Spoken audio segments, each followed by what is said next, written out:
मेरे प्रिय आत्मा, एक छोटी सी कहानी से मैं अपनी बात शुरू करना चाहूंगा। बहुत वर्ष बीते, बहुत सदियां।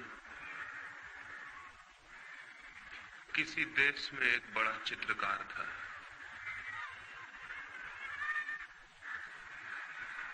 वो जब अपनी युवावस्था में था, उसने सोचा कि मैं एक ऐसा चित्र बनाऊं जिसमें भगवान का आनंद झलकता हो।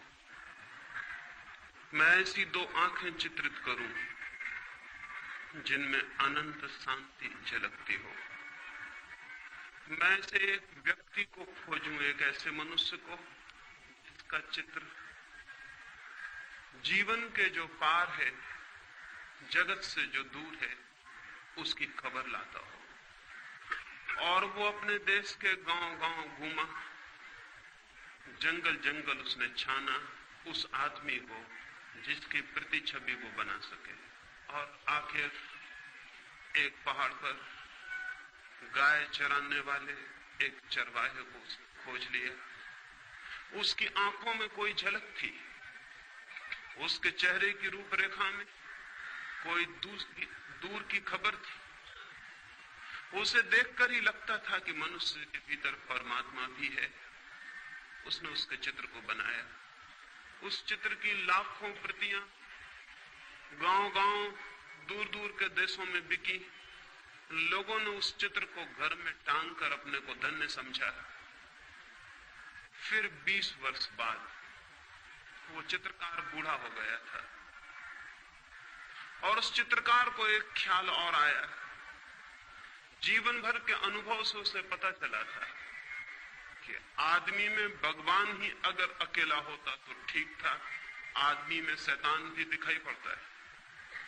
उसने सोचा कि मैं एक चित्र और बनाऊं जिसमें आदमी के भीतर शैतान की छवि हो, तब मेरे दोनों चित्र पूरे मनुष्य के चित्र बन सकेंगे।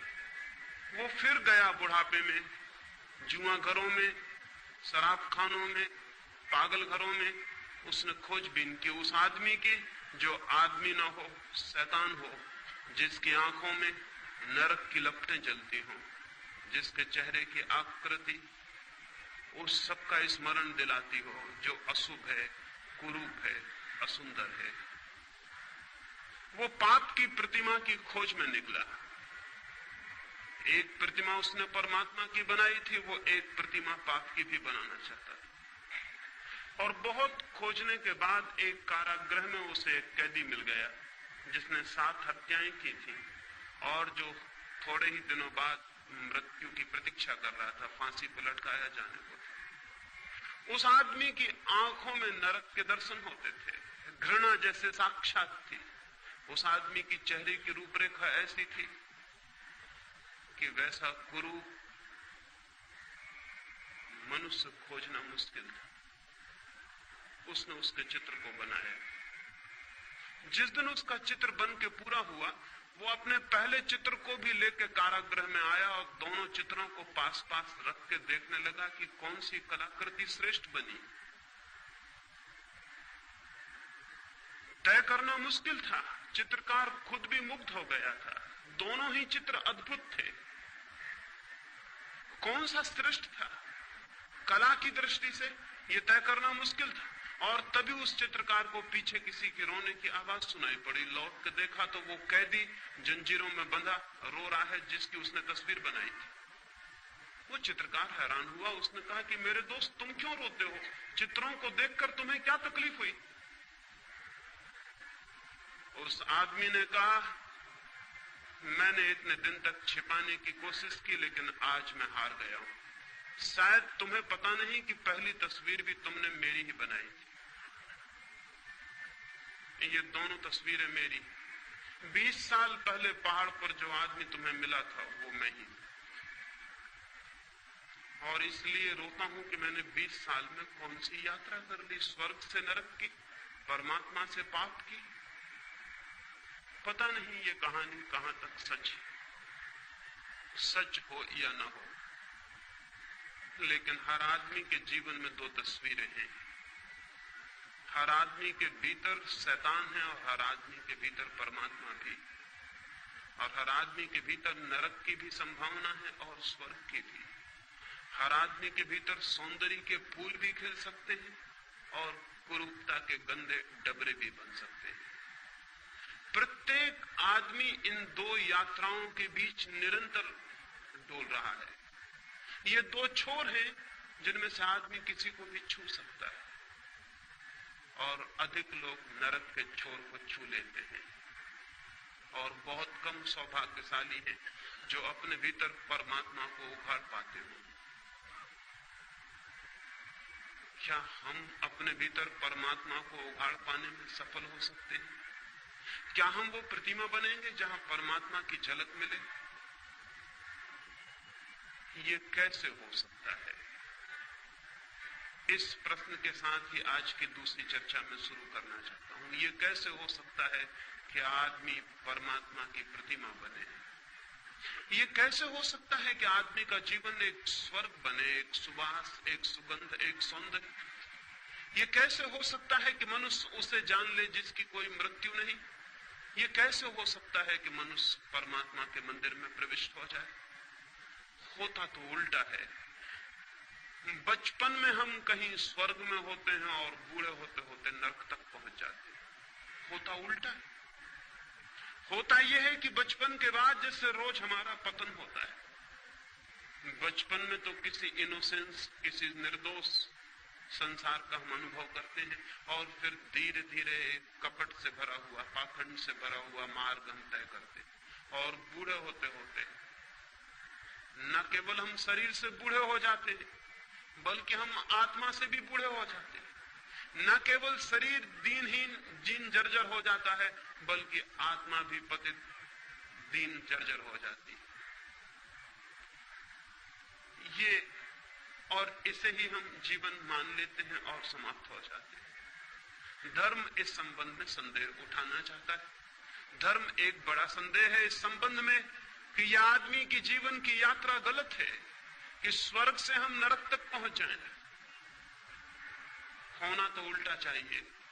जीवन की यात्रा उपलब्धि की यात्रा होनी चाहिए, कि हम दुख से आनंद तक पहुंचे, हम अंधकार से प्रकाश तक पहुंचे, हम मृत्यु से अमृत तक पहुंचे।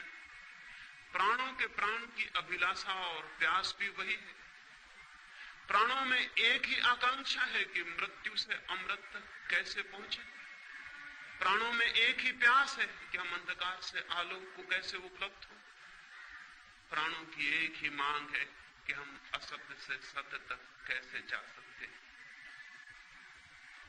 निश्चित ही सत्य की यात्रा के लिए, निश्चित ही स्वयं के भीतर परमात्मा की खोज के लिए व्यक्ति को ऊर्जा का एक संग्रह चाहिए, कंजर्वेशन चाहिए। व्यक्ति को शक्ति का एक संवर्धन चाहिए। उसके भीतर शक्ति इकट्ठी हो कि वो शक्ति का एक स्रोत बन जाए, तभी व्यक्तित्व को स्वर्ग तक ले जाया जा सकता है। स्वर्ग निर्बलों के लिए नहीं है। जीवन के सत्य उनके लिए नहीं है जो दीनहीन हो जाते हैं शक्ति को खोकर, जो जीवन की सारी शक्ति को खो देते हैं और भीतर दुर्बल और दीन हो जाते हैं। वे यात्रा नहीं कर सकते। उस यात्रा पर चढ़ने के लिए, उन पहाड़ों पर चढ़ने के लिए शक्ति चाहिए, और शक्ति का संवर्धन धर्म का सूत्र है। शक्ति का संवर्धन, कंजर्वेशन ऑफ एनर्जी। कैसे शक्ति इकट्ठी हो कि हम शक्ति के उबलते हुए भंडार हो जाएं। लेकिन हम तो दीनहीन जन हैं। सारी शक्ति खोकर हम धीरे धीरे निर्बल होते चले जाते। सब खो जाता है, भीतर रिक्तता रह जाती है, खाली। भीतर एक खालीपन के अतिरिक्त और कुछ भी नहीं छूटता। हम शक्ति को कैसे खो देते हैं? मनुष्य का शक्ति को खोने का सबसे बड़ा द्वार सेक्स है। काम मनुष्य की शक्ति के खोने का सबसे बड़ा द्वार है, जहां से वो शक्ति को खोता है। और जैसा मैंने कल आपसे कहा, कोई कारण है जिसकी वजह से वो शक्ति को खोता है। शक्ति को कोई भी खोना नहीं चाहता है। कौन शक्ति को खोना चाहता है? लेकिन कुछ झलक है उपलब्धि की, उस झलक के लिए आदमी शक्ति को खोने को राजी हो जाता है। काम के क्षणों में कुछ अनुभव है, उस अनुभव के लिए आदमी सब कुछ खोने को तैयार हो जाता है। अगर वो अनुभव किसी और मार्ग से उपलब्ध हो सके तो मनुष्य सेक्स के माध्यम से शक्ति को खोने को कभी भी तैयार नहीं हो सकता। क्या और कोई द्वार है उस अनुभव को पाने का? क्या और कोई मार्ग है उस अनुभूति को उपलब्ध करने का, जहां हम अपने प्राणों की गहरी से गहराई में उतर जाते हैं, जहां हम जीवन का ऊंचा से ऊंचा शिखर छूते हैं, जहां हम जीवन की शांति और आनंद की एक झलक पाते हैं? क्या कोई और मार्ग है? क्या कोई और मार्ग है अपने भीतर पहुंच जाने का? क्या स्वयं की शांति और आनंद के स्रोत तक पहुंच जाने की और कोई सीढ़ी है? अगर वो सीढ़ी हमें दिखाई पड़ जाए तो जीवन में एक क्रांति घटित हो जाती है। आदमी काम के प्रति विमुख और राम के प्रति सन्मुख हो जाता है। एक क्रांति घटित हो जाती है, एक नया द्वार खुल जाता है। मनुष्य की जाति को अगर हम नया द्वार न दे सके तो मनुष्य एक रिपीटेटिव सर्किल में, एक पुनरुक्ति वाले चक्कर में घूमता है और नष्ट होता है। लेकिन आज तक सेक्स के संबंध में जो भी धारणाएं रही हैं, वो मनुष्य को सेक्स के अतिरिक्त नया द्वार खोलने में समर्थ नहीं बना पाई, बल्कि एक उल्टा उपद्रव हुआ। प्रकृति एक ही द्वार देती है मनुष्य को, वो सेक्स का द्वार है। अब तक की शिक्षाओं ने वो द्वार भी बंद कर दिया और नया द्वार खोला नहीं।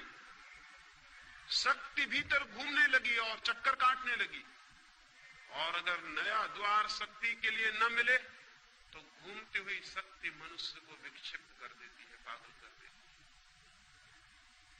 है। और विक्षिप्त मनुष्य फिर न केवल उस द्वार से जो सेक्स का सहज द्वार था निकलने की चेष्टा करता है, वो दीवालों और खिड़कियों को तोड़कर भी उसकी शक्ति बाहर बहने लगती है। वो अप्राकृतिक मार्गों से भी सेक्स की शक्ति बाहर बहने लगती है। ये दुर्घटना घटी है। ये मनुष्य जाति के बड़े से बड़े दुर्भाग्यों में से एक है। नया द्वार नहीं खोला गया और पुराना द्वार बंद कर दिया गया। इसलिए मैं सेक्स के विरोध में, दुश्मनी के लिए, दमन के लिए अब तक जो भी शिक्षाएं दी गई हैं, उन सबके स्पष्ट विरोध में खड़ा हुआ हूं। उन सारी शिक्षाओं से मनुष्य की सेक्सुअलिटी बढ़ी है, कम नहीं हुई, बल्कि विकृत हुई। क्या करें? लेकिन कोई और द्वार खोला जा सकता है? मैंने आपसे कल कहा, संभोग के क्षण की जो प्रतीति है, वो प्रतीति दो बातों की है, टाइमलेसनेस और इगोलेसनेस की। समय शून्य हो जाता है और अहंकार विलीन हो जाता है। समय शून्य होने से और अहंकार विलीन होने से हमें उसका एक झलक मिलती है जो हमारा वास्तविक जीवन है। लेकिन क्षण भर की झलक और हम वापस अपनी जगह खड़े हो जाते हैं, और एक बड़ी ऊर्जा, एक बड़ी वैद्युतिक शक्ति का प्रवाह है, इसमें हम खो देते हैं। फिर उस झलक की याद, स्मृति मन को पीड़ा देती रहती है। हम वापस उस अनुभव को पाना चाहते हैं, वापस उस अनुभव को पाना चाहते हैं, और वो झलक कितनी छोटी है, एक क्षण में खो जाती है। ठीक से उसकी स्मृति भी नहीं रह जाती कि क्या थी झलक, हमने क्या जाना था। बस एक धुन, एक अर्ज, एक पागल प्रतीक्षा रह जाती है फिर उस अनुभव को पाने की, और जीवन भर आदमी इसी चेष्टा में संलग्न रहता है, लेकिन उस झलक को एक क्षण से ज्यादा नहीं पा सकता है। वही झलक ध्यान के माध्यम से भी उपलब्ध होती है। मनुष्य की चेतना तक पहुंचने के दो मार्ग हैं, काम और ध्यान, सेक्स और मेडिटेशन। सेक्स प्राकृतिक मार्ग है जो प्रकृति ने दिया हुआ है, जानवरों को भी दिया हुआ है, पक्षियों को भी दिया हुआ है, पौधों को भी दिया हुआ है, मनुष्यों को भी दिया हुआ है। और जब तक मनुष्य केवल प्रकृति के दिए हुए द्वार का उपयोग करता है, तब तक वो पशुओं से ऊपर नहीं हो सकता। वो वो सारा द्वार तो पशुओं के लिए भी उपलब्ध है। मनुष्यता का प्रारंभ उस दिन से होता है जिस दिन से मनुष्य सेक्स के अतिरिक्त एक नया द्वार खोलने में समर्थ हो जाता है। उसके पहले हम मनुष्य नहीं है, नाम मात्र को मनुष्य। उसके पहले हमारे जीवन का केंद्र पशु का केंद्र है, प्रकृति का केंद्र है। तब तक हम उसके ऊपर नहीं उठ पाए, उसे ट्रांसेंड नहीं कर पाए, उसका अतिक्रमण नहीं कर पाए। तब तक हम पशुओं की भांति ही जीते हैं। हमने कपड़े मनुष्यों के पहन रखे, हमने भाषा मनुष्यों की बोलते, हमने सारा रूप मनुष्यों का पैदा कर रखा है, लेकिन भीतर गहरे से गहरे मन के तल पर हम पशुओं से ज्यादा नहीं होते, नहीं हो सकते हैं। और इसलिए जरा सा मौका मिल जाए और हमारी मनुष्यता को जरा सी छूट मिल जाए तो हम तत्काल पशु हो जाते हैं। हिंदुस्तान पाकिस्तान का बंटवारा हुआ और हमें दिखाई पड़ गया कि आदमी के कपड़ों के भीतर जानवर बैठा हुआ है। हमें दिखाई पड़ गया कि वो लोग जो कल मस्जिद में प्रार्थना करते थे और मंदिर में गीता पढ़ते थे, वो क्या कर रहे हैं? वो हत्याएं कर रहे हैं, वो बलात्कार कर रहे हैं, वो सब कुछ कर रहे हैं। वही लोग जो मंदिरों मस्जिदों में दिखाई पड़ते थे, वही लोग बलात्कार करते हुए दिखाई पड़ने लगे। क्या हो गया इनको?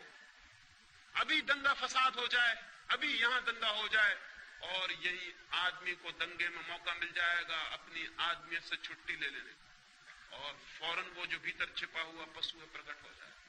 वो हमेशा तैयार है, वो प्रतीक्षा कर रहा है कि मुझे मौका मिल जाए। भीड़ भाड़ में उसे मौका मिल जाता है तो वो जल्दी से छोड़ देता है अपना ख्याल, वो जो बांध बूंद के उसने रखा हुआ है। भीड़ में मौका मिल जाता है उसे भूल जाने का कि मैं भूल जाऊं अपने को। इसलिए आज तक अकेले आदमियों ने उतने पाप नहीं किए हैं जितने भीड़ में आदमियों ने पाप किए। अकेला आदमी थोड़ा डरता है कि कोई देख लेगा, अकेला आदमी थोड़ा सोचता है कि मैं ये क्या कर रहा हूं। अकेले आदमी को अपने कपड़ों की थोड़ी फिक्र होती है कि लोग क्या कहेंगे, जानवर हो। लेकिन जब बड़ी भीड़ होती है तो अकेला आदमी कहता आप कौन देखता, आप कौन पहचानता। वो भीड़ के साथ एक हो जाता है, उसकी आइडेंटिटी मिट जाती है। अब वो फला नाम का आदमी नहीं, अब एक बड़ी भीड़ है और बड़ी भीड़ जो करती है वो भी करता है, हत्या करता है, आग लगाता है, बलात्कार करता है। भीड़ में उसे मौका मिल जाता है कि वो अपने पशु को फिर से छुट्टी दे दे जो उसके भीतर छिपा है। और इसीलिए आदमी 10-5 वर्षों में युद्ध की प्रतीक्षा करने लगता है, दंगों की प्रतीक्षा करने लगता है। अगर हिंदू मुस्लिम का बहाना मिल जाए तो हिंदू मुस्लिम सही, अगर हिंदू मुस्लिम का ना मिले तो गुजराती मराठी भी काम कर सकता है। अगर गुजराती मराठी ना हो तो हिंदी बोलने वाला और गैर हिंदी बोलने वाला भी काम कर सकता है। कोई भी बहाना चाहिए आदमी को, उसके भीतर के पशु को छुट्टी चाहिए। वो घबरा जाता है, पशु भीतर बंद रहते रहते वो कहता मुझे प्रकट होने दो। और आदमी के भीतर का पशु तब तक नहीं मिटता है जब तक पशुता का जो सहज मार्ग है उसके ऊपर मनुष्य की चेतना ना उठे। पशुता का सहज मार्ग, हमारी ऊर्जा, हमारी शक्ति का एक ही द्वार है बहने का, वो है सेक्स। और वो द्वार बंद कर दें तो कठिनाई खड़ी हो जाती है। उस द्वार को बंद करने के पहले नए द्वार का उद्घाटन होना जरूरी है, जीवन चेतना नई दिशा में प्रवाहित हो सके। लेकिन ये हो सकता है ये आज तक किया नहीं गया, नहीं किया गया क्योंकि दमन सरल मालूम पड़ा, रूपांतरण कठिन। दबा देना किसी बात को आसान है, बदलने की विधि और साधना की जरूरत है। इसलिए हमने सरल मार्ग का उपयोग किया कि दबा दो अपने भीतर। लेकिन हम ये भूल गए कि दबाने से कोई चीज नष्ट नहीं होती है, दबाने से और बलशाली हो जाती। और हम ये भी भूल गए कि दबाने से हमारा आकर्षण और गहरा होता है। जिसे हम दबाते हैं वो हमारे चेतना की और गहरी परतों में प्रविष्ट हो जाता है। हम उसे दिन में दबा लेते हैं, वो सपनों में हमारे आंखों में झूलने लगता है। हम उसे रोजमर्रा दबा लेते हैं, वो हमारे भीतर प्रतीक्षा करता है कि कब मौका मिल जाए, कब मैं फूट पड़ूं, निकल पड़ूं। जिसे हम दबाते हैं उससे हम मुक्त नहीं होते, हम और गहरे अर्थों में और गहराइयों में और अचेतन में और अनकॉन्शियस तक उसकी जड़ें पहुंच जाती हैं और वो हमें जकड़ लेता है। आदमी सेक्स को दबाने के कारण ही बन गया और जकड़ गया। और यही वजह है, पशुओं का तो सेक्स का कोई अवधि होती है, कोई पीरियड होता है वर्ष में। आदमी की कोई अवधि ना रही, कोई पीरियड ना रहा। आदमी 24 घंटे 12 महीने सेक्सुअल है। सारे जानवरों में कोई जानवर ऐसा नहीं कि जो 12 महीने और 24 घंटे कामुकता से भरा हुआ। उसका वक्त है, उसकी ऋतु है, वो आती है और चला जाता है, और फिर उसका स्मरण भी खो जाता है। आदमी को क्या हो गया? आदमी ने दबाया जिस चीज को, वो फैलकर उसके 24 घंटे और 12 महीने के जीवन पर फैल गई। कभी आपने इस पर विचार किया कि कोई पशु हर स्थिति में हर समय कामुक नहीं होता, लेकिन आदमी हर स्थिति में हर समय कामुक है। जैसे कामुकता उबल रही है, जैसे कामुकता ही सब कुछ है। ये कैसे हो गया? ये दुर्घटना कैसे संभव हुई है? पृथ्वी पर सिर्फ मनुष्य के साथ हुई है और किसी जानवर के साथ नहीं। क्यों? एक ही कारण है, सिर्फ मनुष्य ने दबाने की कोशिश की है, और जिसे दबाया वो जहर की तरह सब तरफ फैल गया। और दबाने के लिए हमें क्या करना पड़ा? दबाने के लिए हमें निंदा करनी पड़ी, दबाने के लिए हमें गाली देनी पड़ी, दबाने के लिए हमें अपमानजनक भावनाएं पैदा करनी पड़ी। हमें कहना पड़ा सेक्स पाप है, हमें कहना पड़ा कि सेक्स नरक है, हमें कहना पड़ा कि जो सेक्स में है वो गरेत है, निंदित है। हमें ये सारी गालियां खोजनी पड़ी, तभी हम दबाने में सफल हो सके। और हमें ख्याल भी नहीं कि इन निंदाओं और गालियों के कारण हमारा सारा जीवन जहर से भर गया। नीत्शे ने एक वचन कहा है जो बहुत अर्थपूर्ण है। उसने कहा है कि धर्मों ने जहर खिला के सेक्स को मार डालने की कोशिश की थी। सेक्स मरा तो नहीं, सिर्फ जहरीला होकर जिंदा है। मर भी जाता तो ठीक था, वो मरा नहीं। लेकिन और गड़बड़ हो गई बात, वो जहरीला भी हो गया और जिंदा है। ये जो सेक्सुअलिटी है, ये जहरीला सेक्स है। सेक्स तो पशुओं में भी है, काम तो पशुओं में भी है, क्योंकि काम जीवन की ऊर्जा है। लेकिन सेक्सुअलिटी, कामुकता सिर्फ मनुष्य में, कामुकता पशुओं में नहीं। पशुओं की आंखों में देखें, वहां कामुकता दिखाई नहीं पड़ेगी। आदमी की आंखों में झांके, वहां एक कामुकता का रस झलकता हुआ दिखाई पड़ेगा। इसलिए पशु आज भी एक तरह से सुंदर है, लेकिन दमन करने वाले पागलों की कोई सीमा नहीं है कि वो कहां तक बढ़ जाएंगे। मैंने कल आपको कहा था कि अगर हमें दुनिया को सेक्स से मुक्त करना है तो बच्चे और बच्चियों को एक दूसरे के निकट लाना होगा। इसके पहले कि उनमें सेक्स जागे, 14 साल के पहले वे एक दूसरे के शरीर से इतने स्पष्ट रूप से परिचित हो ले कि वो आकांक्षा विलीन हो जाए। लेकिन अमेरिका में अभी अभी एक नया आंदोलन चला है, और वो नया आंदोलन वहां के बहुत धार्मिक लोग चला रहे हैं। शायद आपको पता भी ना हो, वो नया आंदोलन बड़ा अद्भुत। वो आंदोलन ये है कि सड़कों पर गाय, भैंस, घोड़े, कुत्ता, बिल्ली को भी बिना कपड़ों के नहीं निकाला जाए, उनको कपड़े पहन के निकाला जाए। उनको भी कपड़े पहनाने चाहिए, क्योंकि नंगे पशुओं को देखकर बच्चे बिगड़ सकते। बड़े मजे की बात है, नंगे पशुओं को देखकर बच्चे बिगड़ सकते हैं। अमेरिका के कुछ नीति शास्त्री इसके बाबत आंदोलन और संगठन और संस्थाएं बना रहे हैं कि पशुओं को भी सड़कों पर नग्न नहीं लाया जा सकता। आदमी को बचाने की इतनी कोशिशें चल रही हैं, और कोशिश बचाने की जो करने वाले लोग हैं वही आदमी को नष्ट कर रहे हैं। कभी आपने ख्याल किया कि पशु अपनी नग्नता में भी अद्भुत है और सुंदर है?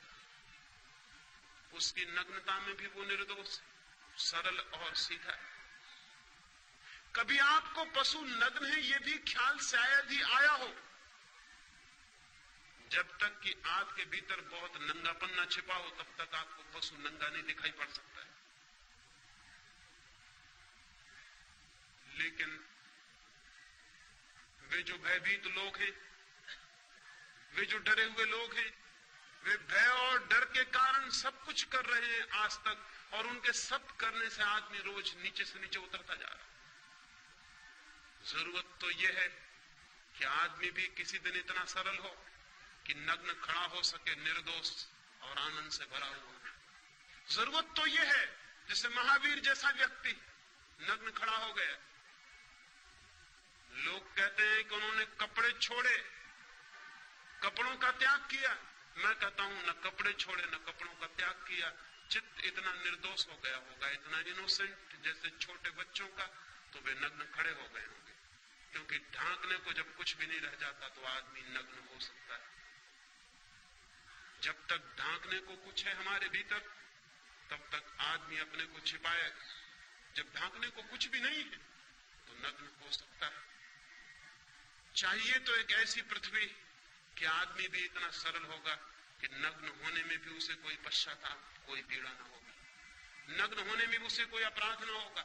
आज तो हम कपड़े पहनकर भी अपराधी मालूम होते हैं, हम कपड़े पहन के भी नंगे हैं, और ऐसे लोग भी रहे हैं जो नग्न होकर भी नग्न नहीं थे। नंगापन मन की एक वृत्ति है, सरलता, निर्दोष चित्त, फिर नग्नता भी सार्थक हो जाती, अर्थपूर्ण हो जाती, वो भी एक सौंदर्य ले लेती है।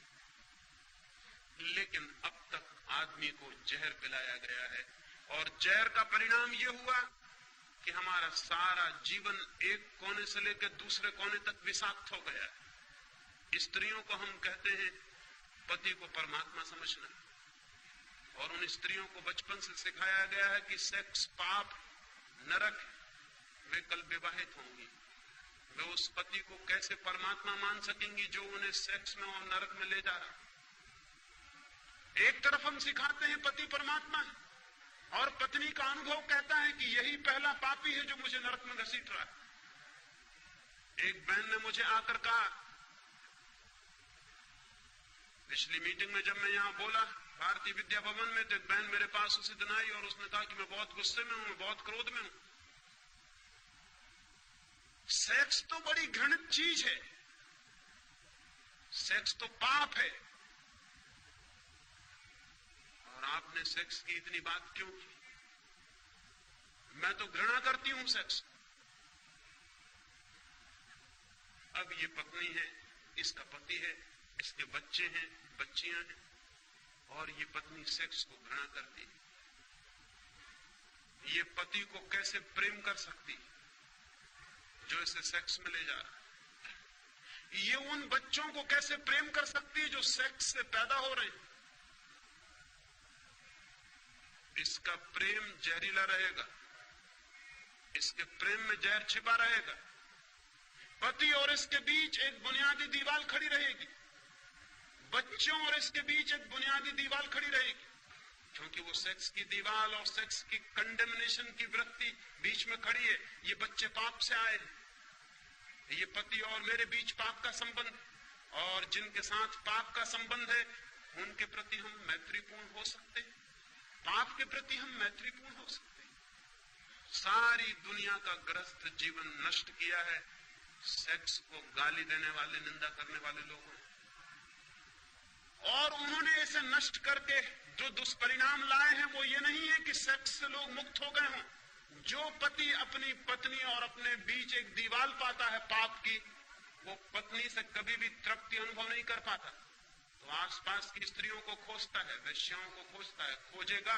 अगर पत्नी से उसे तृप्ति मिल गई होती तो शायद इस जगत की सारी स्त्रियां उसके लिए मां और बहन हो जाती, लेकिन पत्नी से भी तृप्ति न मिलने के कारण सारी स्त्रियां उसे पोटेंशियल औरतों की तरह, पोटेंशियल पत्नियों की तरह मालूम पड़ती हैं, जिनको पत्नी में बदला जा सकता है।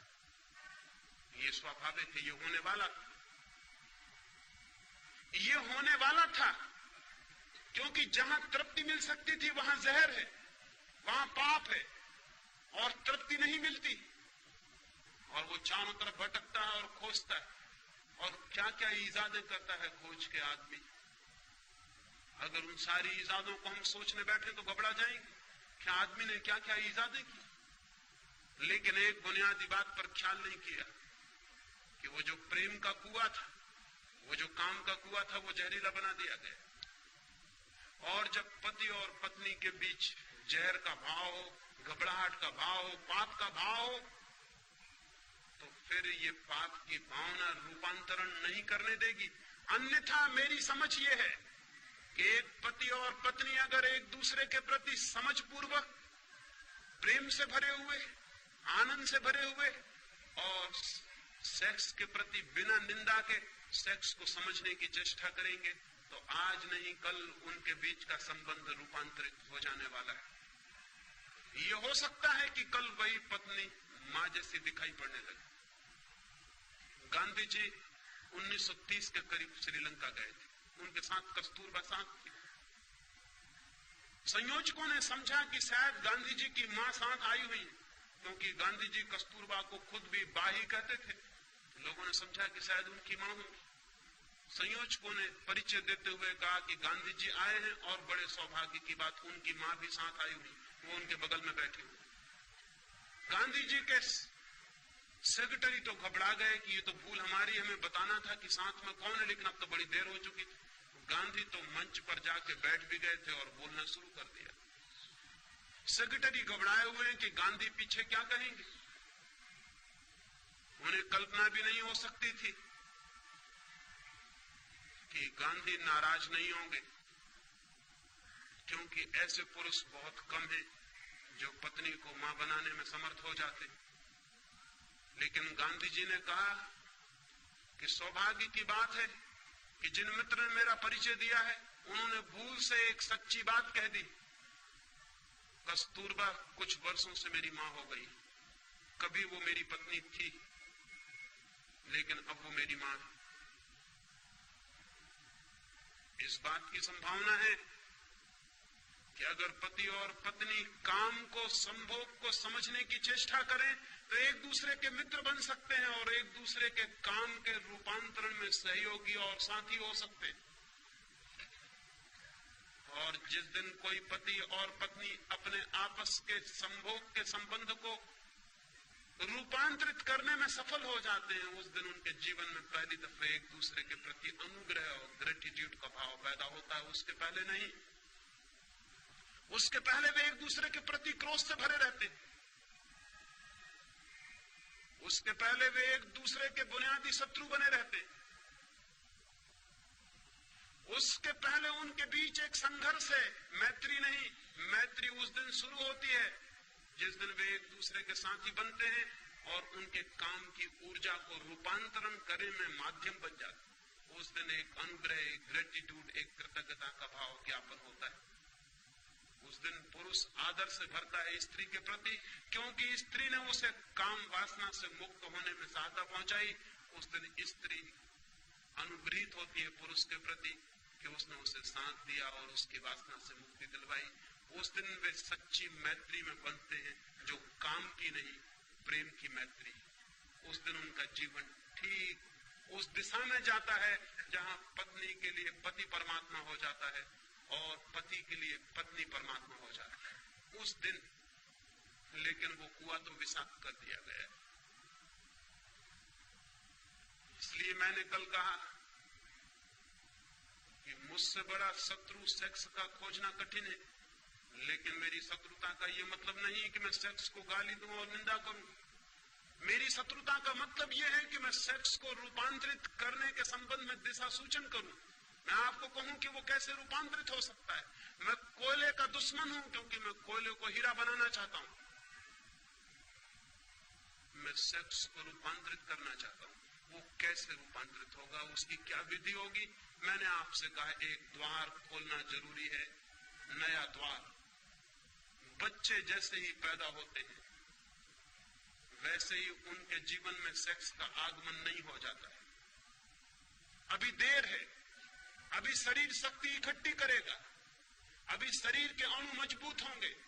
अभी उस दिन की प्रतीक्षा है जब शरीर पूरा तैयार हो जाएगा, ऊर्जा इकट्ठी होगी और द्वार जो बंद रहा है 14 वर्षों तक वो खुल जाएगा ऊर्जा के धक्के से और सेक्स की दुनिया शुरू होगी। एक बार द्वार खुल जाने के बाद नया द्वार खोलना कठिन हो जाता है, क्योंकि समस्त ऊर्जाओं का नियम यह है, समस्त शक्तियों का। वे एक दफा अपना मार्ग खोज लें बहने के लिए तो वे उसी मार्ग से बहना पसंद करती। गंगा बह गई है सागर की तरफ, उसने एक बार रास्ता खोज लिया, अब वो उसी रास्ते से बही चली जाती है, बही चली जाती है। रोज रोज नया पानी आता है, उसी रास्ते से बहता हुआ चला जाता है। गंगा रोज नए रास्ते नहीं खोजती। जीवन की ऊर्जा भी एक रास्ता खोज लेती, फिर वो उसी से बहती चली जाती। अगर जमीन को कामुकता से मुक्त करना है तो सेक्स का रास्ता खुलने के पहले नया रास्ता, ध्यान का रास्ता तोड़ देना जरूरी है। एक एक छोटे बच्चे को ध्यान की अनिवार्य शिक्षा और दीक्षा मिलनी चाहिए। तो हम उसे सेक्स के विरोध की दीक्षा देते हैं, जो कि अत्यंत मूर्खतापूर्ण है। सेक्स के विरोध की दीक्षा नहीं देनी है, शिक्षा देनी है ध्यान की, पॉजिटिव, कि वो ध्यान को कैसे उपलब्ध हो। और बच्चे ध्यान को जल्दी उपलब्ध हो सकते हैं क्योंकि अभी उनकी ऊर्जा का कोई भी द्वार खुला नहीं, अभी द्वार बंद है, अभी ऊर्जा संरक्षित है।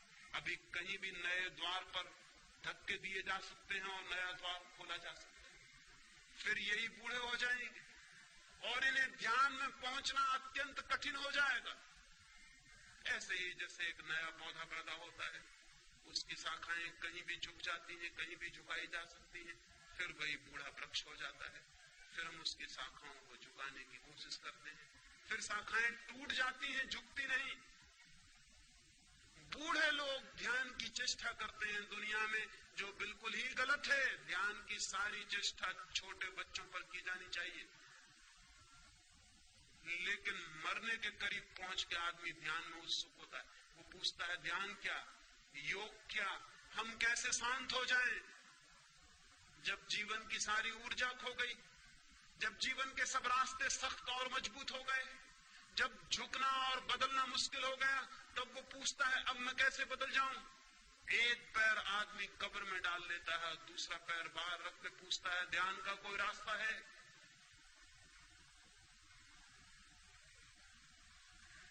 अजीब सी बात है, बिल्कुल पागलपन की बात है। ये पृथ्वी कभी भी शांत और ध्यानस्थ नहीं हो सकेगी जब तक ध्यान का संबंध पहले दिन के पैदा हुए बच्चे से हम न जोड़ेंगे। अंतिम दिन के व्रत से नहीं जोड़ा जा सकता। व्यर्थ ही हमें बहुत शर्म उठाना पड़ता है बाद के दिनों में शांत होने के लिए, जो कि पहले एकदम हो सकता था। छोटे बच्चों को ध्यान की दीक्षा काम के रूपांतरण का पहला चरण, शांत होने की दीक्षा, निर्विचार होने की दीक्षा, मौन होने की दीक्षा। बच्चे ऐसे भी मौन हैं, बच्चे ऐसे भी शांत हैं।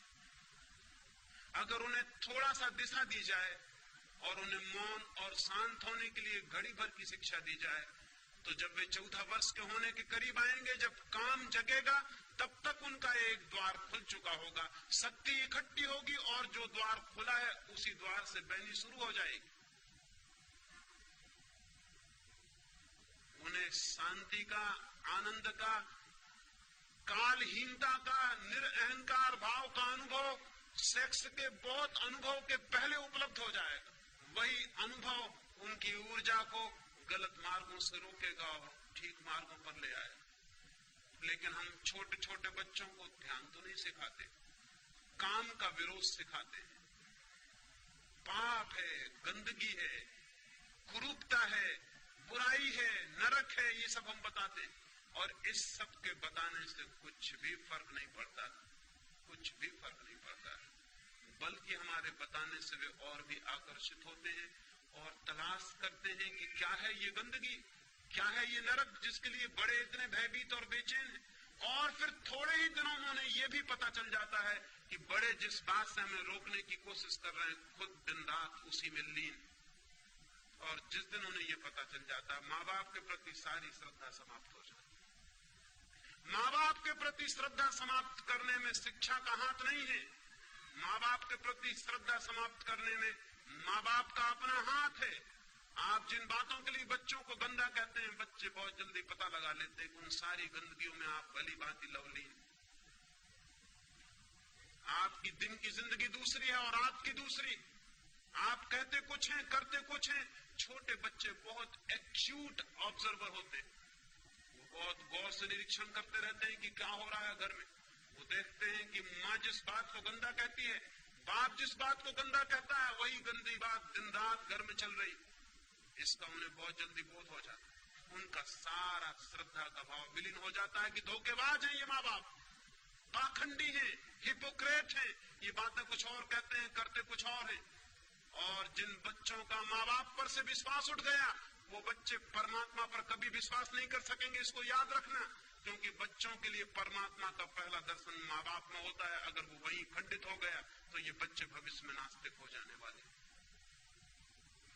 बच्चों को पहले परमात्मा की प्रतीति अपने माँ बाप की पवित्रता से होती है। पहली दफा बच्चे माँ बाप को ही जानते हैं निकटतम, और उनसे ही उन्हें पहली दफा श्रद्धा और रिवरेंस का भाव पैदा होता है। अगर वही खंडित हो गया तो इन बच्चों को मरते दम तक वापस परमात्मा के रास्ते पे लाना मुश्किल हो जाएगा। क्योंकि पहला परमात्मा ही धोखा दे गया, जो माँ थी, जो बाप था, वही धोखेबाज सिद्ध हुआ। आज सारी दुनिया में जो लड़के ये कह रहे हैं कि कोई परमात्मा नहीं है, कोई आत्मा नहीं, कोई मोक्ष नहीं है, धर्म सब बकवास है, उसका कारण ये नहीं है कि लड़कों ने पता लगा लिया है कि आत्मा नहीं है, परमात्मा नहीं है। उसका कारण ये है कि लड़कों ने माँ बाप का पता लगा लिया है कि वो धोखेबाज। और ये सारा धोखा सेक्स के आसपास केंद्रित है। ये सारा धोखा सेक्स के केंद्र पर खड़ा हुआ है। बच्चों को ये सिखाने की जरूरत नहीं कि सेक्स पाप है, बल्कि ईमानदारी से ये सिखाने की जरूरत है कि सेक्स जिंदगी का एक हिस्सा है और तुम सेक्स से ही पैदा हुए और हमारी जिंदगी में वो है, ताकि बच्चे सरलता से माँ बाप को समझ सके और जब जीवन को वो जाने तो वो आदर से भर सके कि माँ बाप सच्चे और ईमानदार थे। उनको जीवन में आस्तिक बनाने में इससे बड़ा संबल और कुछ भी नहीं होगा कि वो अपने माँ बाप को सच्चा और ईमानदार अनुभव कर सके। लेकिन आज सब बच्चे जानते हैं कि माँ बाप बेईमान और धोखेबाज। ये बच्चे और माँ बाप के बीच एक कलह का कारण बनता है। सेक्स का दमन पति और पत्नी को तोड़ दिया है, माँ बाप और बच्चों को तोड़ दिया। नहीं, सेक्स का विरोध नहीं, निंदा नहीं, बल्कि सेक्स की शिक्षा दी जानी चाहिए। जैसे ही बच्चे पूछने को तैयार हो जाएं, जो भी जरूरी मालूम पड़े, जो उनके समझ के योग मालूम पड़े, वो सब उन्हें बता दिया जाना चाहिए, ताकि वे सेक्स के संबंध में अति उत्सुक न हो, ताकि उनका आकर्षण न पैदा हो, ताकि वो दीवाने होकर गलत रास्तों से जानकारी पाने की कोशिश न करें। आज बच्चे सब जानकारी पा लेते हैं यहां वहां से, गलत मार्गों से, गलत लोगों से उन्हें जानकारी मिलती जो जीवन भर उन्हें पीड़ा देती। और माँ बाप और उनके बीच एक मौन की दीवार होती है, जैसे माँ बाप को कुछ भी पता नहीं और बच्चों को भी कुछ पता नहीं। उन्हें सेक्स की सम्यक शिक्षा मिलनी चाहिए, राइट एजुकेशन। और दूसरी बात, उन्हें ध्यान की दीक्षा मिलनी चाहिए, कैसे मौन हो, कैसे शांत हो, कैसे निर्विचार हो। और बच्चे तत्क्षण निर्विचार हो सकते हैं, मौन हो सकते हैं, शांत हो सकते हैं। 24 घंटे में 1 घंटे अगर बच्चों को घर में मौन में ले जाने की व्यवस्था हो, निश्चित ही वे मौन में तभी जा सकेंगे जब आप भी उनके साथ मौन बैठ सकें। हर घर में 1 घंटा मौन का अनिवार्य होना चाहिए।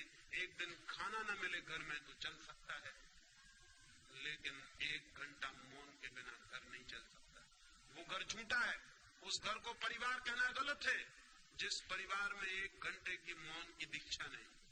वो 1 घंटे का मौन 14 वर्षों में उस दरवाजे को तोड़ देगा, रोज धक्के मारेगा, उस दरवाजे को तोड़ देगा जिसका नाम ध्यान है। जिस ध्यान से मनुष्य को समयहीन, टाइमलेसनेस, ईगोलेसनेस, अहंकार शून्य अनुभव होता है, जहां से आत्मा की झलक मिलती है। वो झलक सेक्स के अनुभव के पहले मिल जानी जरूरी। अगर वो झलक मिल जाए तो सेक्स के प्रति अतिशय दौड़ समाप्त हो जाएगी, ऊर्जा इस नए मार्ग से बहने लगेगी। ये मैं पहला चरण कहता हूं। ब्रह्मचर्य की साधना में, सेक्स के ऊपर उठने की साधना में, सेक्स की ऊर्जा के ट्रांसफॉर्मेशन के लिए पहला चरण है ध्यान और दूसरा चरण है प्रेम। बच्चे को बचपन से ही प्रेम की दीक्षा दी जानी चाहिए। हम अब तक यही सोचते रहे हैं कि प्रेम की शिक्षा मनुष्य को सेक्स में ले जाएगी। ये बात अत्यंत भ्रांत है। सेक्स की शिक्षा तो मनुष्य को प्रेम में ले जा सकती है, लेकिन प्रेम की शिक्षा कभी किसी मनुष्य को सेक्स में नहीं ले जाती। बल्कि सच्चाई उल्टी है, जितना प्रेम विकसित होता है उतनी ही सेक्स की ऊर्जा प्रेम में रूपांतरित होकर बटनी शुरू हो जाती। जो लोग जितने कम प्रेम से भरे होते हैं उतने ही ज्यादा कामुक होंगे, उतने ही सेक्सुअल होंगे। जिनके जीवन में जितना कम प्रेम है उनके जीवन में उतनी ही ज्यादा घृणा होगी। जिनके जीवन में जितना कम प्रेम है उनके जीवन में उतना ही विद्वेष होगा। जिनके जीवन में जितना कम प्रेम है उनके जीवन में उतनी ही ईर्ष्या होगी। जिनके जीवन में जितना कम प्रेम है उतनी ही उनके जीवन में प्रतिस्पर्धा होगी। जिनके जीवन में जितना कम प्रेम है उनके जीवन में उतनी चिंता और दुख होगा। दुख, चिंता, ईर्ष्या, घृणा, द्वेष, इन सब से जो आदमी जितना ज्यादा घिरा है उसकी शक्तियां सारी की सारी भीतर इकट्ठी हो जाती हैं। उनके निकास का कोई मार्ग नहीं रह जाता। उनके निकास का एक ही मार्ग रह जाता है, वो सेक्स। प्रेम शक्तियों का निकास बनता है। प्रेम बहाव है, क्रिएशन, सृजनात्मक है प्रेम, इसलिए वो बहता है और एक तृप्ति लाता है। वो तृप्ति सेक्स की तृप्ति से बहुत ज्यादा कीमती और गहरी। जिसे वो तृप्ति मिल गई वो फिर कंकड़ पत्थर नहीं बीनता, जिसे हीरे जवाहरात मिलने शुरू हो जाते। लेकिन घृणा से भरे आदमी को वो तृप्ति कभी नहीं मिलती। घृणा में वो तोड़ देता है चीजों को, लेकिन तोड़ने से कभी किसी आदमी को कोई तृप्ति नहीं मिलती। तृप्ति मिलती है निर्माण करने से। द्वेष से भरा आदमी संघर्ष करता है, लेकिन संघर्ष से कोई तृप्ति नहीं मिलती। तृप्ति मिलती है दान से, देने से, छीन लेने से नहीं। संघर्ष करने वाला छीन लेता है, छीनने से वो तृप्ति कभी नहीं मिलती जो किसी को दे देने से और दान से उपलब्ध होती है। महत्वाकांक्षी आदमी एक पद से दूसरे पद की यात्रा करता रहता है, लेकिन कभी भी शांत नहीं हो पाता। शांत वे होते हैं जो पदों की यात्रा नहीं बल्कि प्रेम की यात्रा करते हैं, जो प्रेम के एक तीर्थ से दूसरे तीर्थ की यात्रा करते हैं। जितना आदमी प्रेमपूर्ण होता है उतना तृप्ति, एक कंटेंटमेंट, एक गहरा संतोष, एक आनंद का भाव, एक उपलब्धि का भाव उसके प्राणों के रग रग में बहने लगता है। उसके सारे शरीर से एक रस झलकने लगता है जो तृप्ति का रस है, जो आनंद का रस है। वैसा तृप्त आदमी सेक्स की दिशाओं में नहीं जाता। जाने के लिए, रोकने के लिए चेष्टा नहीं करनी पड़ती, वो जाता ही नहीं। क्योंकि यही तृप्ति क्षण भर को सेक्स से मिलती थी, प्रेम से ये तृप्ति 24 घंटे को मिल जाती। तो दूसरी दिशा है कि व्यक्तित्व का अधिकतम विकास प्रेम के मार्गों पर होना चाहिए। हम प्रेम करें, हम प्रेम दें, हम प्रेम में जिए। और जरूरी नहीं है कि हम प्रेम मनुष्य को ही देंगे तभी प्रेम की दीक्षा होगी। प्रेम की दीक्षा तो पूरे व्यक्तित्व के प्रेम पूर्ण होने की दीक्षा है। वो तो टू बी लविंग होने की दीक्षा है। एक पत्थर को भी हम उठाएं तो ऐसे उठा सकते हैं जैसे मित्र को उठा रहे हैं, और एक आदमी का हाथ भी हम ऐसे पकड़ सकते हैं जैसे शत्रु का हाथ पकड़े हुए। एक आदमी वस्तुओं के साथ भी प्रेमपूर्ण व्यवहार कर सकता है। एक आदमी आदमियों के साथ भी ऐसा व्यवहार करता है जैसा वस्तुओं के साथ भी नहीं करना चाहिए। घृणा से भरा हुआ आदमी वस्तुएं समझता है मनुष्यों को। प्रेम से भरा हुआ आदमी वस्तुओं को भी व्यक्तित्व देता है। एक फकीर से मिलने एक जर्मन यात्री गया हुआ था। वो किसी क्रोध में होगा, उसने दरवाजे पर जोर से जूते खोल दिए। जब जूतों को पटका, धक्का दिया दरवाजे को जोर से। क्रोध में आदमी जूते भी खोलता है तो ऐसे जैसे जूते दुश्मन, दरवाजा भी खोलता है तो ऐसे जैसे दरवाजे से कोई झगड़ा हो। दरवाजे को धक्के देकर वो भीतर गया, उस फकीर से जाके नमस्कार किया। उस फकीर ने कहा कि नहीं, अभी मैं नमस्कार का उत्तर न दे सकूंगा, पहले तुम दरवाजे से और जूतों से क्षमा मांगो। उस आदमी ने कहा, पागल हो गए, दरवाजों और जूतों से क्षमा? क्या उनका भी कोई व्यक्तित्व है?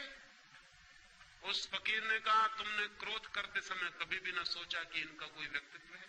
तुमने जूते ऐसे पटके जैसे उनमें जान हो, जैसे उनका कोई कसूर हो। तुमने दरवाजा ऐसा खोला जैसे तुम दुश्मन हो।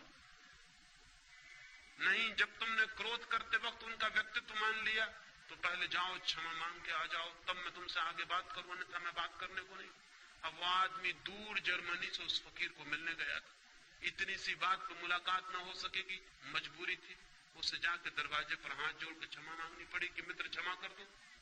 जूतों को कहना पड़ा माफ करिए, भूल हो गई, हमने जो आपको इस भांति गुस्से में खोला।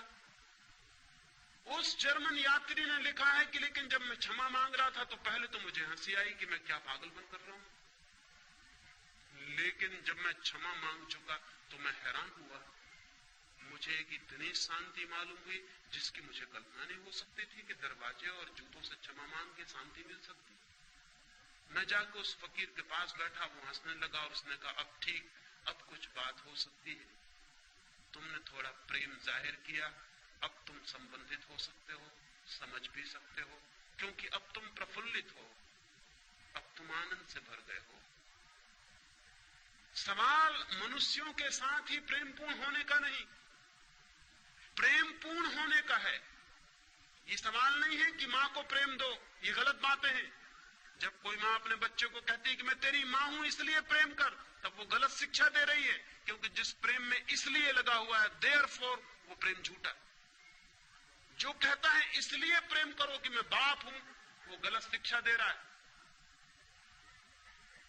वो कारण बता रहा है प्रेम का, प्रेम अकारण होता है, प्रेम कारण सहित नहीं होता। मां कहती मैं तेरी मां हूं, मैंने तुझे इतने दिन पाला पोसा बड़ा किया इसलिए प्रेम कर, वो वजह बता रही, प्रेम खत्म हो गया। अगर वो प्रेम भी होगा तो बच्चा झूठा प्रेम दिखाने की कोशिश करेगा, क्योंकि ये मां है इसलिए प्रेम दिखाना पड़ेगा। नहीं, प्रेम की शिक्षा का मतलब है प्रेम का कारण नहीं, प्रेम पूर्ण होने की सुविधा और व्यवस्था कि बच्चा प्रेम पूर्ण हो सके। जो मां कहती मुझसे प्रेम कर क्योंकि मैं मां हूं, वो प्रेम नहीं सिखा रही।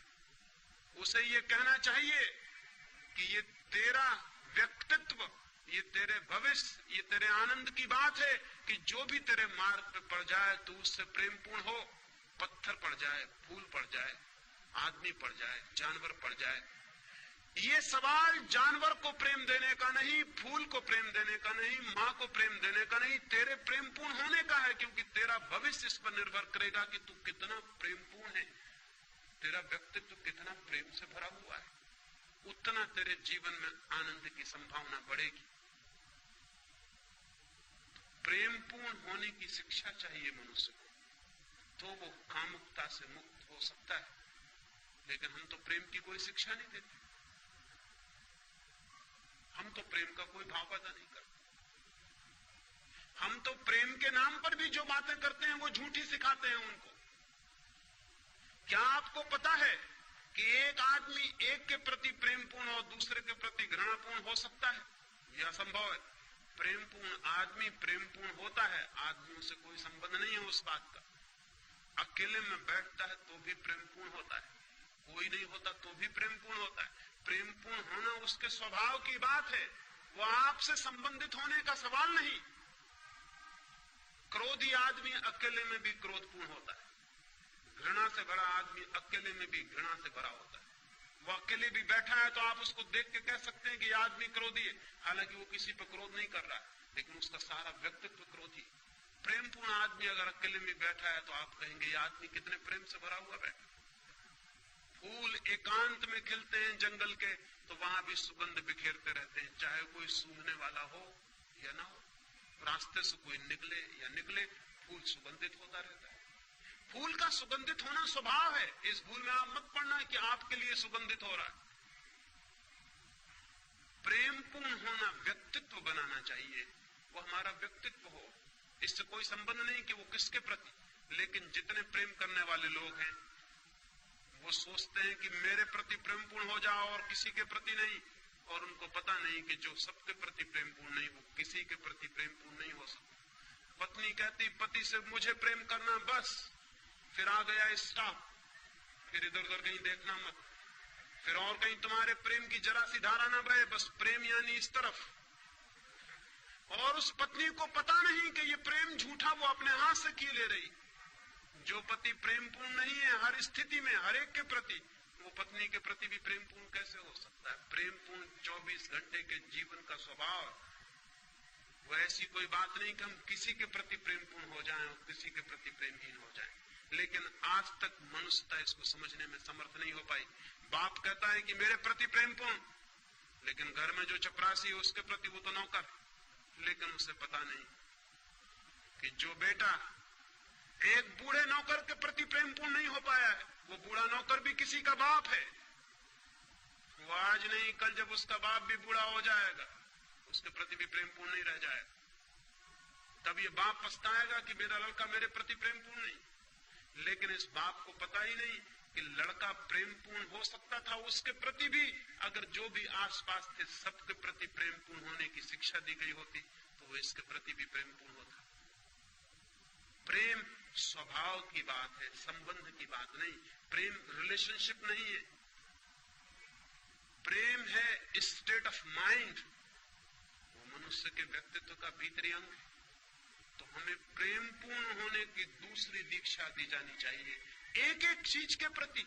अगर बच्चा एक किताब को भी गलत ढंग से रखे तो गलती बात है, उसे उसी क्षण टोकना चाहिए कि तुम्हारे व्यक्तित्व के लिए शोभादायक नहीं कि तुम इस भांति किताब को रखो। कोई देखेगा, कोई सुनेगा, कोई पाएगा कि तुम किताब के साथ दुर्व्यवहार किए हो, तुम एक कुत्ते के साथ गलत ढंग से पेश आए हो। ये तुम्हारे व्यक्तित्व की गलती है। एक फकीर के बाबत मुझे ख्याल आता है। एक छोटा सा फकीर का झोपड़ा था। रात थी, जोर से वर्षा होती थी, रात के 12 बजे होंगे। फकीर और उसकी पत्नी दोनों सोते थे। किसी आदमी ने दरवाजे पर दस्तक दी। छोटा था झोपड़ा, कोई शायद शरण चाहता है। उसकी पत्नी से उसने कहा कि द्वार खोल दे। कोई द्वार पर खड़ा है, कोई यात्री, कोई अपरिचित मित्र। सुनते हैं उसकी बात। उसने कहा कोई अपरिचित मित्र, हमारे तो जो परिचित हैं वो भी मित्र नहीं होते। उसने कहा कोई अपरिचित मित्र, ये प्रेम का भाव। कोई अपरिचित मित्र द्वार पर खड़ा है, द्वार खोल। उसकी पत्नी ने कहा लेकिन जगह तो बहुत कम है, हम 2 के लायक ही मुश्किल से है, कोई तीसरा आदमी भीतर आएगा तो हम क्या करेंगे? उस फकीर ने कहा पागल, ये किसी अमीर का महल नहीं है कि छोटा पड़ जाए, ये गरीब की झोपड़ी। अमीर का महल छोटा पड़ जाता है हमेशा। एक मेहमान आ जाए तो महल छोटा पड़ जाता है। ये गरीब की झोपड़ी है। उसकी पत्नी ने कहा इसमें झोपड़ी, अमीर और गरीब का क्या सवाल, जगह छोटी है। उस फकीर ने कहा जहां दिल में जगह बड़ी हो वहां झोपड़ा महल की तरह मालूम होता है, और जहां दिल में छोटी जगह हो वहां झोपड़ा। तो क्या महल भी छोटा और झोपड़ा हो जाता? द्वार खोल दे। द्वार पर खड़े हुए आदमी को वापस कैसे लौटाया जा सकता है? अभी हम दोनों लेटे थे, अब 3 लेट नहीं सकेंगे, तीनों बैठेंगे। बैठने के लिए काफी जगह है।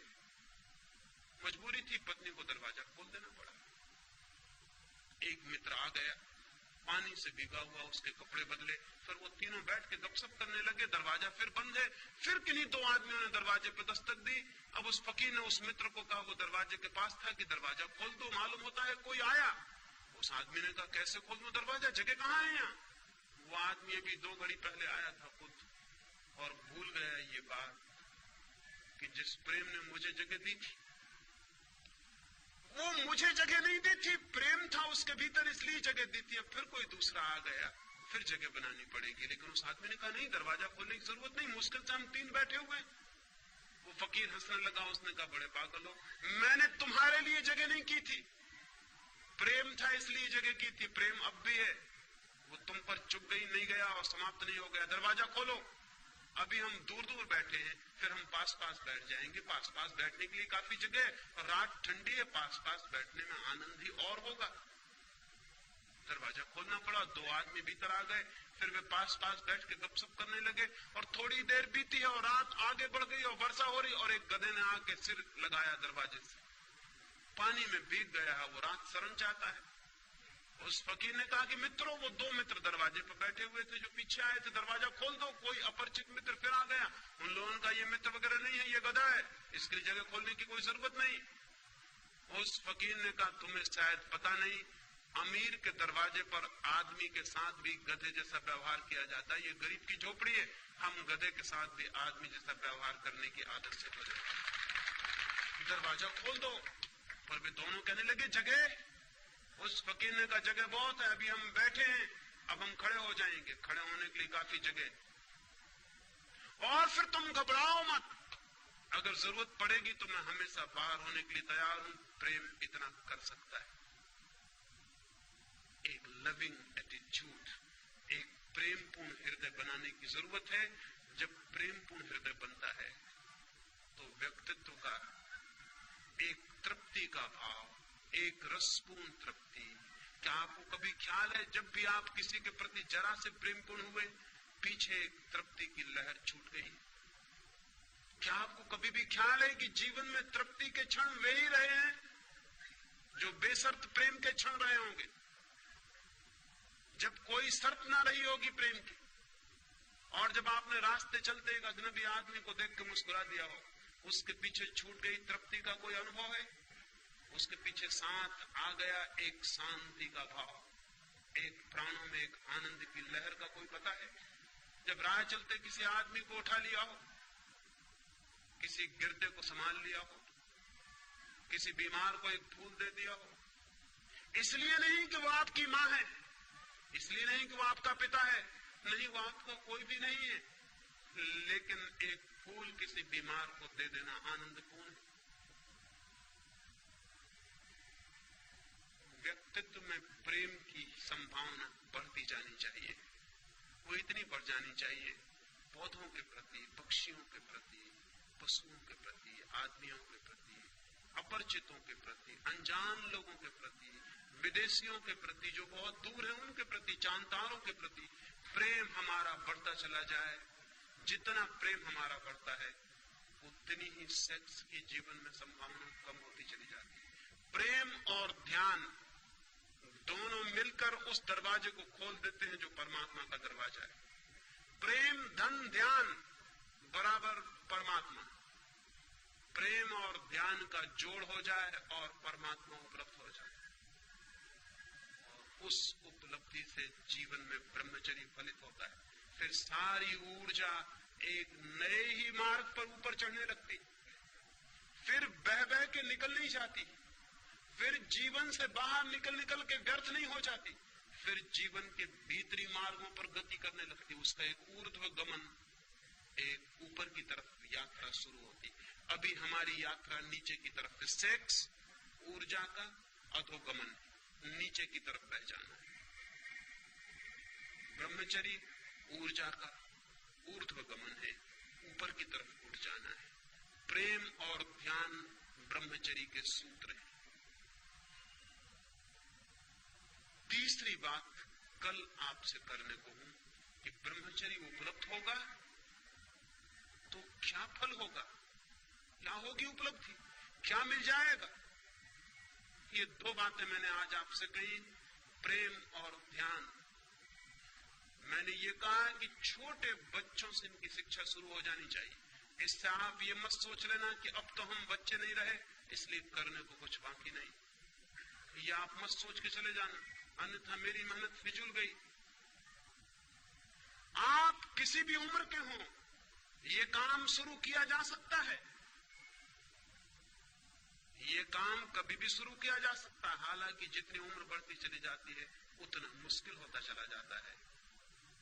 बच्चों के साथ हो सके सौभाग्य, लेकिन कभी भी हो सके सौभाग्य इतनी देर कभी भी नहीं हुई है कि हम कुछ भी ना कर सके।